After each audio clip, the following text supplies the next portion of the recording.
watch the shows on this channel and be inspired, or connect with the opportunities that offer a solution to your problem. PSI TV helps content creators have a TV experience, increase their visibility to a new audience, and allow them to demonstrate their authority and credibility to you. Beyond ads, biz brands can now have a channel presence with their content. We are the Netflix of biz brands. If you have a passionate message, the solution to a problem, a new book or product launch, and want to impact a new and expansive audience, have your audience say, "I saw you on TV." Just to be clear, the views expressed by our guests are their own, and their appearance on this program does not imply an endorsement of them or any entity they represent. With no further ado, let me introduce our guest today. She is a player in the weight management niche. Sora Vernikoff is a no-diet weight loss coach over at www.nodieting.net. For more than 20 years ago, Sora healed herself of compulsive overeating by transferring her classroom techniques as a teacher of children with behavior challenges back in East New York, Brooklyn. Somehow she found a way to transfer those class management strategies into food management techniques. And then she went on to teach hundreds of other unhappy dieters. Sora's book, Eat What You Want, Stop When You Want, a no-diet weight loss program, became a #1 Amazon bestseller when it was published. And in addition, her book became the 2018 Distinguished Favorite by the New York City Big Book Award Contest. Sora teaches her no-diet system both online and offline, and she's a speaker as well. Sora, thank you so much for being my guest today. Oh, Trudy, thank you for having me. I'm excited. Wow. So Sora, you're a no-diet weight loss coach. Those words just kind of sound paradoxical to me. But before you tell me what a no-diet weight loss looks like, how did you move from being a classroom teacher of children into the weight loss space? Well, trust me, I didn't know this was in my future, but I taught, as you said, in East New York, Brooklyn, really challenged kids. And it took me many years to understand how to manage them, 35 at a time, but I just got good at it. And I had those kids in their seat listening to me, teaching the content that was in front of me. But at the same time, Trudy, I used to diet, take off the weight, do everything perfectly, and then regain the weight. And I don't like to do things more than once. I'm the kind of person, I'll put a lot of time into something. I like to do it well enough, and then move on. But I could never move on from the diet. No matter how much I dieted, I regained the weight. One day I looked at these 35 kids and I said, "Hey, Sora, how come these kids who walk, talk, and do those other things, they listen to you, but food has no animate qualities. You can't stop thinking about it and you can't stop eating." I got pissed off. And then I heard a voice inside me say, "Sora, I want you to stop dieting. I want you to take off your weight without dieting, but I also want you to help other people." And there was a caveat to this, Trudy. Beside eating the food that I wanted, I knew that I had to journal every eating experience before, during, and after, because I was really obsessed with finding out why I couldn't stop thinking about food all day. I wanted to know why. So I did that, and I took off 25 pounds and just kept off since '84.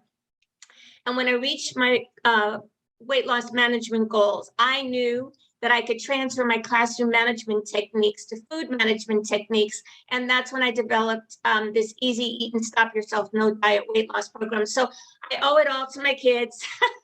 I owe it all to my students. They taught me to find a place in me that I would have never otherwise found. And then I applied it to food. Wow. So, Sora, your book has many amazing reviews. I researched you, okay? And your book has many amazing reviews. There was a book review on Suzie's bookshelf that shared this insight. Losing weight is a mental challenge, not a physical one. But there was another review over at Midwest Book by Diane Donovan, and that review said, food thought struggle. It mentioned it's food thought struggle. What is this mental struggle that contributes to a person's weight? You know, that's what nobody talks about. Everybody, that's what really cracks me up.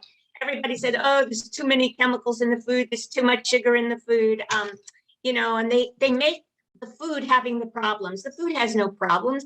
The food is the food. It sits on a shelf, it sits on a table, it sits in your refrigerator. It has no personality. It has no traits that say, eat me, eat me. The story is, it goes like this, and it's in my book. What I found is that a person who overeats just simply, and I really mean simply, thinks more about food a day than a person without a weight problem. So let me give you a visual on this. I came up with this idea that if you had a chip in your brain and you took your chip out at the end of the day and put it in your computer and printed it out, and there were 35 squares, a person without a weight problem would have 21 green squares for non-food thoughts and 14 red squares for food thoughts.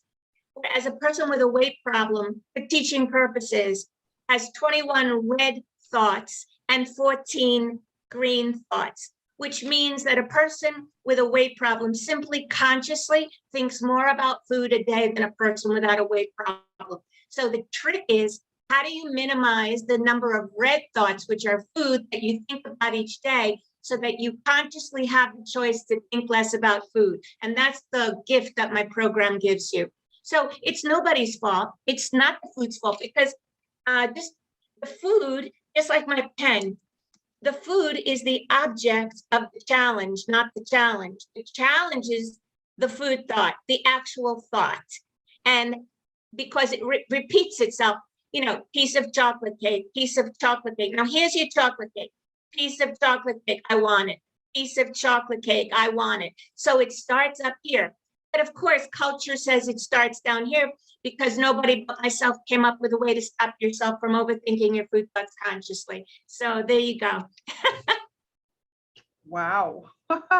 Wow. So as you talked about, you know, just what you just were sharing, you're basically talking about a strategy for handling this mental struggle. And we certainly want the audience to buy this book and learn those strategies. But would you give us a sneak peek into markers, which is referred to in your book, and the green technique? All right, well, Trudy, before I introduce markers to your audience, I'd like to tell your audience, if you don't mind, why diets don't work. Because once I show them why diets don't work, then they'll truly understand why they should embrace the green technique. Is that a work? Perfect, please, please. So chapter 1 in my book is why diets don't work. So I want everyone in the audience, and you, Trudy, to think about a clock. A diet is like a clock. You start at 12 o'clock. 12 o'clock, I need to go on a diet. I'm getting married. I need to fit in my dress. I'm booking a tour. I'm booking a cruise. I want to look nice. I have a new boyfriend. I want to look nice. Or for guys, they want an interview. They want to look thinner. So it all starts with, I want to lose weight and get healthy. Okay, fine. So they think, oh, I have to go on a diet, because that's what our culture pushes, you know, because it's a $6 billion industry. Now, there are over 150 diets. And what I like to say is, if diets work, why would there be so many? It's because diets don't work. 97% of people who go on a diet regain the weight in 2 years. And of the 250,000 folks that have bariatric surgery, there's no guarantee, and statistics haven't shown that they can keep their weight off any better. So you pick a diet. Now, what is a diet? A diet, Trudy, is a group of rules created by an outside group of people, 4 people in a corporate boardroom, a psychologist, a nutritionist, a behavioral psychologist, and a marketer. And they decide what you can eat, what you can't eat, how much you can have, and when you should have what. But don't think about food, they say to you, because you can't trust yourself. You can't eat and stop. So basically, they're saying you don't have the ability to eat and stop, so you need us. You need us. So you pick a diet. Let's go to 3 o'clock. I'm good, good, good. Good, good, good is I'm on a diet, I've lost a little weight, I'm following their rules, I'm a worthwhile person. So your self-worth is dependent on following these four folks who decided what you can and cannot eat when food is just an inanimate object. They're taking total control away from you. Let's go to 6 o'clock. You've been on a diet a day, a few days, a week, whatever is comfortable for you, and then you can't take it anymore. You say, I just want one more piece of bread. I just want one more slice of cheese. I just want 3 Oreo cookies. I can't take this. So what do? You start to, actually, the good news for your listening audience is you do the only thing you can do to take back the control of the diet. You have what you want, and then you can't stop, okay? So you binge, you diet overeat or diet binge, and you can't stop, but you feel so much better. Well, hello, of course you feel better because you just took back the control. You had what you wanted, but the bottom line is you couldn't stop yourself. So then the other side of taking back the control from the diet is then you beat yourself up because then you say, oh my gosh, look what I just did.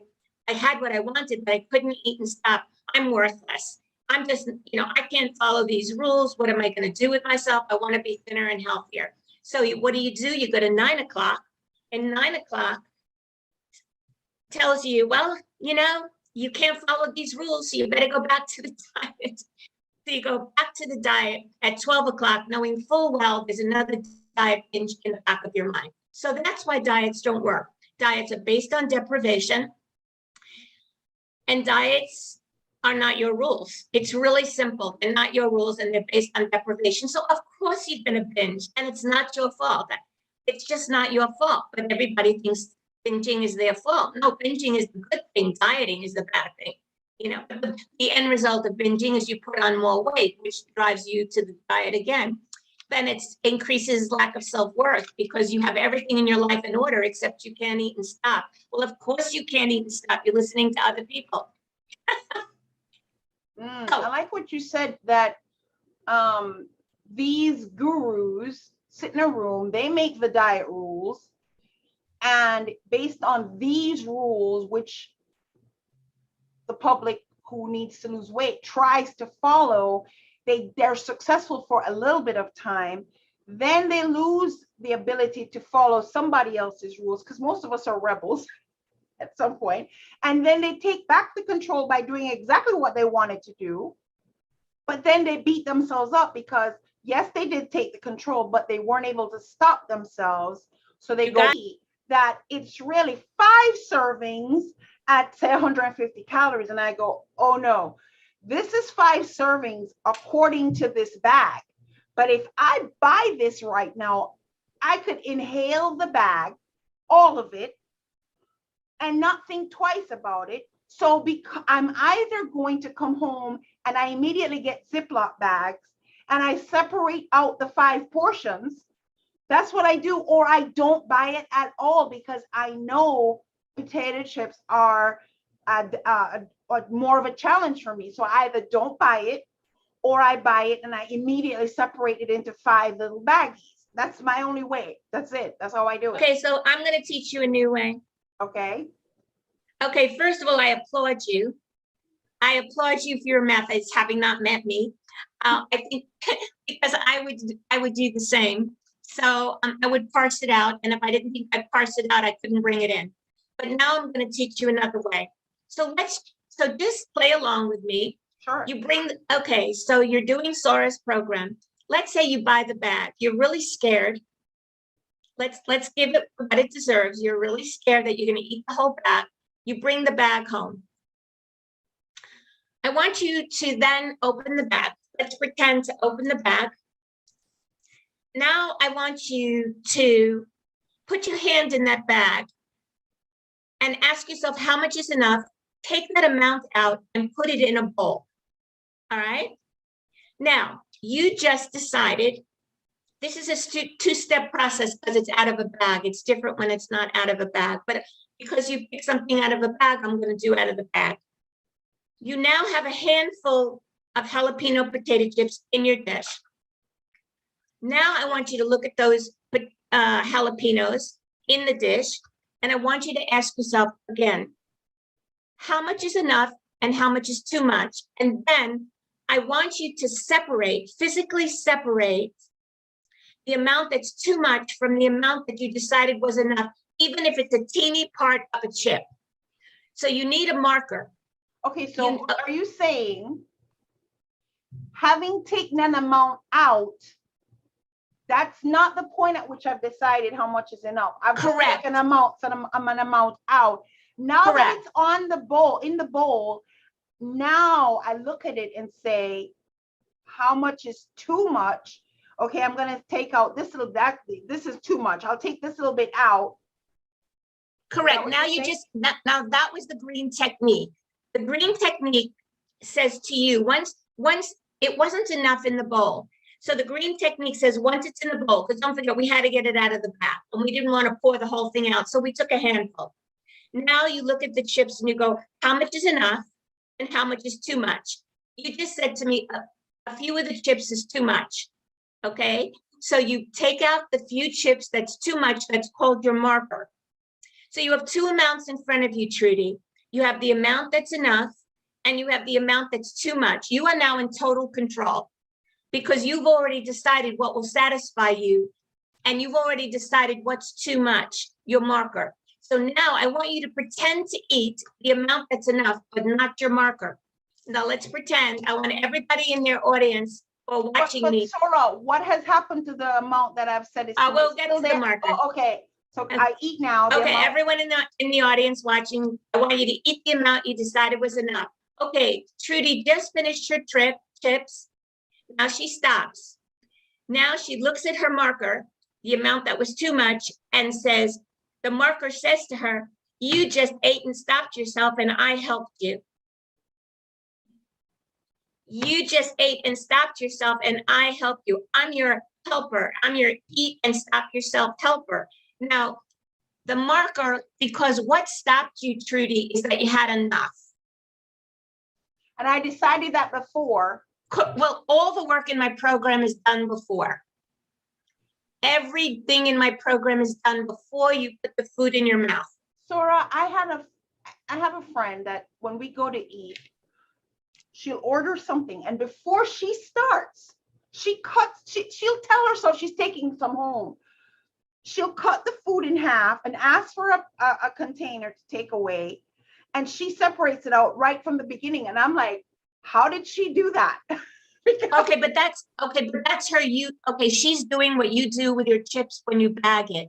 She knows that half is the good amount for her, and she instinctively needs to remove the other half to feel that she can have just the amount that's right for her. The removal takes away the control. Is my marker. Her removal is my marker. Okay.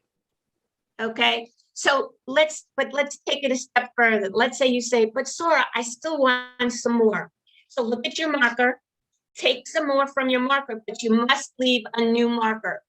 No marker, no eat and stop. That's the rule. Because it's like, let's say you go to buy a white shirt in the department store. You go and you need a white shirt. You walk in and you see no white shirts, but a fabulous orange shirt. If you buy it, you're out of control. You know, for teaching purposes, because your marker was a white shirt. Okay, so this is what gives you the management. You see, people overeat, Trudy, because nothing is enough. You see, watch. Potato chip thought, potato chip thought, potato chip thought, potato chip thought, chip, thought, Sora, chip. This is an interesting conversation. I had this conversation with my doctor when I've had my first child. When I had my first child, my doctor came to me and, I was trying to feed my child on a schedule and I had an amount that was told was the amount. And I was struggling because the child would not eat the amount at the time. And my doctor said, your child knows instinctively how much is enough. And then I realized at that moment, and that was 30 years ago, I grew up with eat everything on your plate, young lady. There are children in Africa that are starving. And I said to my doctor right then and there, I realized that I was taught to just eat what was there. and not eat to feeling full. So the idea of feeling full just is no longer a skill set that your parents taught it out of you. Yeah, but it's generational, because I grew up, it's generational. So your mother, you see, let me explain something, Trudy. Anyone who's, I mean, it's in the book. Anyone watching this program who's a compulsive eater is also starving to death. They're starving to death. They're starving to death because nothing is enough. They're starving to death. So your mother was starving to death because no matter what she ate, nothing was enough. And she didn't want, out of love, for her daughter to starve to death. But she couldn't say that I don't want to starve to death. She said the kids in Africa. But the truth is that by you finishing the food on your plate, you're buying into your mother's own self-starvation, and you're really starving yourself, because that's not the enough. Because it's very interesting when you start asking yourself, how much is enough? How much is too much? You will be surprised at how much less you're going to want. Because once you make your own decision about how much is enough, it's yours and yours alone, which gives you complete empowerment. So the reason people say finish the food on the plate is because they're starving and they want you not to starve. But what they're doing is they're reinforcing starvation, because they're saying to you, if you don't eat the food on your plate, you're never going to have enough and you're going to starve, just like the kids in Africa. And I'm here to say that once you decide how much is enough before you eat by asking 2 simple questions, you will never starve and you'll eat less food. Well, thankfully, I never taught that to my children. When my children pushed the plate away, I took it up. I never argued. So my children do not have the challenge that I grew up with. But wow, I love this green technique. I love it. I totally love it. So Sora, your book seems to be a great way for someone who is trying to do their program on their own. If they read the book, sounds like they might be able to pick up some of these tips and tricks. Yeah, we're intelligent people, but you do have a coaching program. And I personally believe that coaching is a good way to go. I'm a coach myself in my own field. And I really think that every coach should even have a coach, because there's a level at which we need some measure of accountability, somebody to check us when we're, off, and just to have a sounding board sometimes. So if someone were to go with your coaching program, what can they look forward to working with you? Well, first we see if the person is a good fit, Trudy. We decide together whether, if a person still wants to diet, then they're not a good fit for me, because I'm against dieting. I'm against deprivation. Once we work together, I will teach them, I have a couple of packages, and I will teach them the program. So I will teach them to chew and stop, and I will teach them to drink and stop, and that applies to alcohol as well.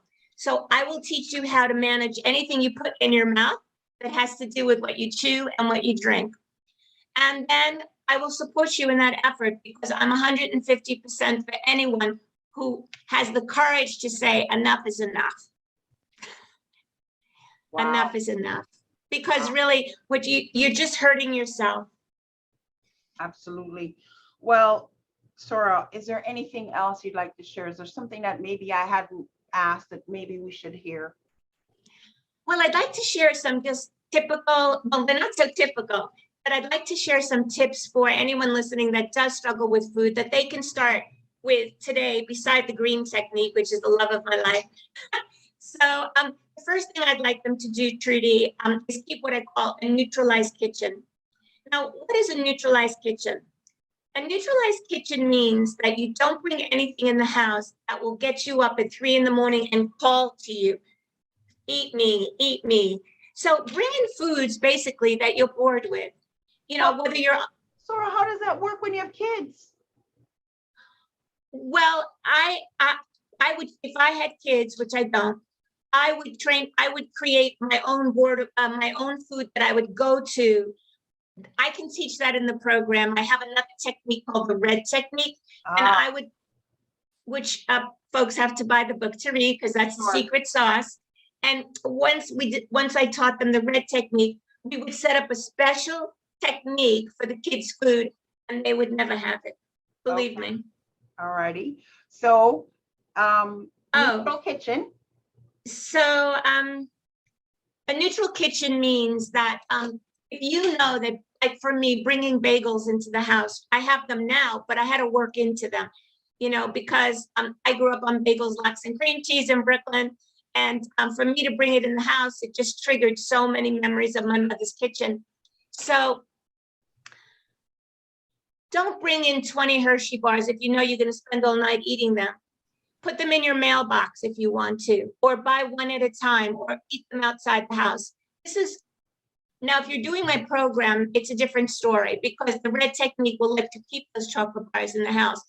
But if you're not doing the program, then don't bring it in the house. You know, if you order Chinese, okay, so if you order Chinese food and you say, oh, I'll eat the rest tomorrow, and you know that you're gonna eat the rest at 12:30 after midnight, you have two choices. You can run it under hot water, or you can put it in your disposal room in your apartment building. If you live in a house, you bring it outside and you put it in the garbage can.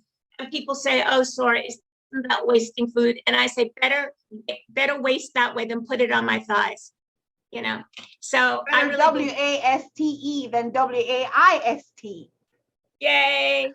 Hey, that's a good one. Wait, I gotta write that down. Waste versus waste. Exactly. And I'm a big, or I step on it. I put it in a bag and I step on it because no food's getting me. I've been, you know, no food's getting me. And then okay. We want it to go. It's better in that waste than this waste. Wow, this is hot. This is hot, Sora. This is hot. All right, what else? I got some more. All right, the next thing I want you to do is always buy the same brand of food that you like. So for example, you can tell I come from Brooklyn, but I always buy Levy's rye. I always buy Heinz ketchup. I always buy Thomas's bagels. I always buy Philadelphia cream cheese. The reason you always want to buy the same brand of food is you want to keep the packaging the same. Because I think Martin Luther King said that boredom is the knell death of desire. And once you become bored with the visuality of the packaging, that will stop you one step more from reaching for the food. So you want your packaging to be boring, which means you keep it consistent. Anytime you bring something new in the house, it's exciting. Oh my God, there's an orange can. What's in the orange can? I think I'll eat the orange. It's what's in the orange can. So keeping labeling boring is very important to me. It keeps you further away from actually physically taking the food. Wow, Sora. So here's the thing. I stumbled onto that without realizing that it was an actual technique you teach, because I shop at the same place all the time. And I do have a spending plan. So I'm very much in control of my money. And because I kind of have an idea of what my weekly budget is, I pretty much buy the same thing. So here's what happens. The cupboard is full and my kids are bored. Remember now, they don't have the problem that I grew up with. So they look in the cupboard and they're like, there's nothing here to eat. I'm like, the cupboard's full, the fridge is full. What are you talking about? They're bored. Well, of course they're bored, but their boredom is your game. See, their boredom is your game. So thank you. Thank you. You see, you keep it boring for a lot of reasons. So I'm very similar in nature to you. So I always go with a list and I always buy the same things. But if I don't buy the same, if they don't have that brand, I look for the same color. I look for the same color because I must stay bored. You know, boredom for me is my best friend.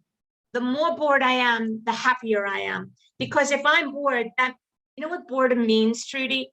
Boredom gives you the option to let go.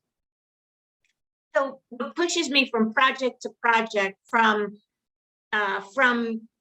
taking care of my house, is the boredom. I'm so bored that I do it more quickly, and I'm able to take the next step more quickly. I live for boredom. That's my creative juice. I work for boredom because once I'm bored with a project, I can let go and move on. I love boredom. I actually live my life to be bored because once I'm bored, I can jump off it and move on. Wow. So, Sora, thank you so much for being my guest today. Ladies and gentlemen, I really want to encourage you to go check out Sora's book, Eat What You Want, Stop When You Want, a no diet weight loss program. You can also check more information out at www.knowdieting.net.